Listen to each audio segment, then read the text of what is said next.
everybody. I hope you're having a wonderful day today. I have a fun story about Splat the cat and his little flower called Oopsie Daisy.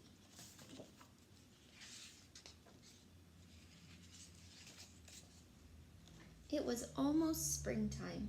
The weather was getting warmer, but the sky was still gray and rainy.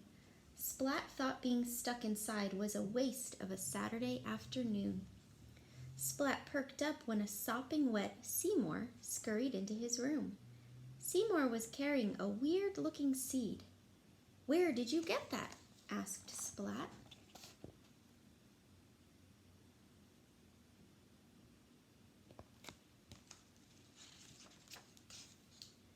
Seymour held up the seed and stared at it. Then he shrugged again. "I wonder what kind of seed it is," said Splat. "It could be anything." "What kind of seed do you think that might be?"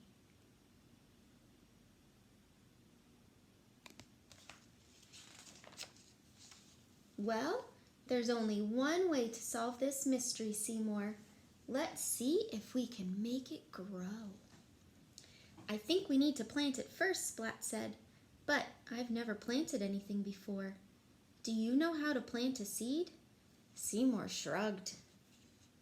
"Okay, then let's go to the library to find out," Splat announced.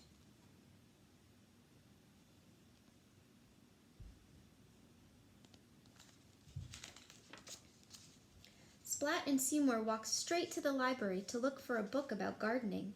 The only problem was that there was so much information. Splat wanted to grow one seed, not a whole field of corn. After staring at the shelves for a long time, Splat finally asked the librarian. She was happy to help him find the perfect book, A Cat's Guide to Plants and Potting. Look at all those books in the library. It would be hard to find one book. The book said the first step was getting a pot and filling it with soil. Not all the soil landed in the pot. Oh no, Splat! Next, Splat planted the seed in the dirt. He set the flower pot on a sunny windowsill. Then he watered the soil. Not all of the water went into the pot. Poor Seymour. So far they planted the seed in the dirt and gave it some water.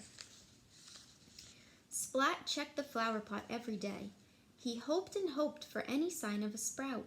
He wondered what kind of plant it would be.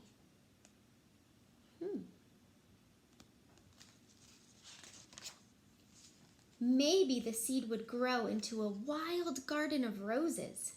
Or maybe the seed would grow into a tree as tall as the sky.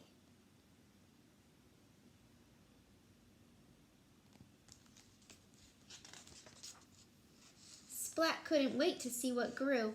He sang to the seed, read to it, and told it stories.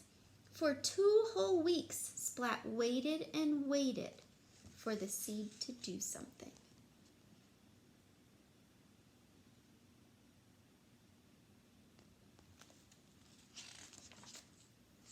Splat was ready to give up. Maybe the seed would never sprout. Feeling terribly disappointed, he watered the soil one last time, just in case. The dirt in the pot shifted a little when Splat added water. A tiny green sprout sprang up. Splat cheered loudly, but quickly shut his mouth. He didn't want to scare the little plant back into the soil. So there's the little green sprout that popped up when he gave it some more water.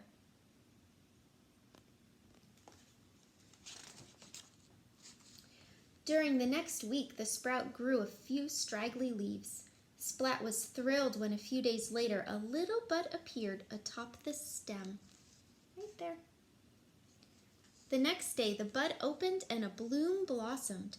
It wasn't a wild jungle plant, or a many-colored rose, or a tall tree.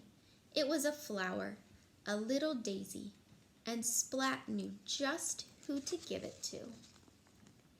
Who do you think he might give that flower to? It's a beautiful yellow daisy. Let's see. I love it, said Mom. It's the most special flower ever. Splat smiled as he hugged his mother. I grew it myself, Splat said, with a little help from Seymour. The end. I hope you enjoyed that book. In the book, we saw that the flower needed water and some dirt, and Splat put it on a windowsill so it could get some sunshine. Those are all the important things. And then it's important to take care of the flowers too, so Splat gave it lots of love to help it grow. If you plant flowers, I can't wait to see some of them. Have a wonderful day. Bye.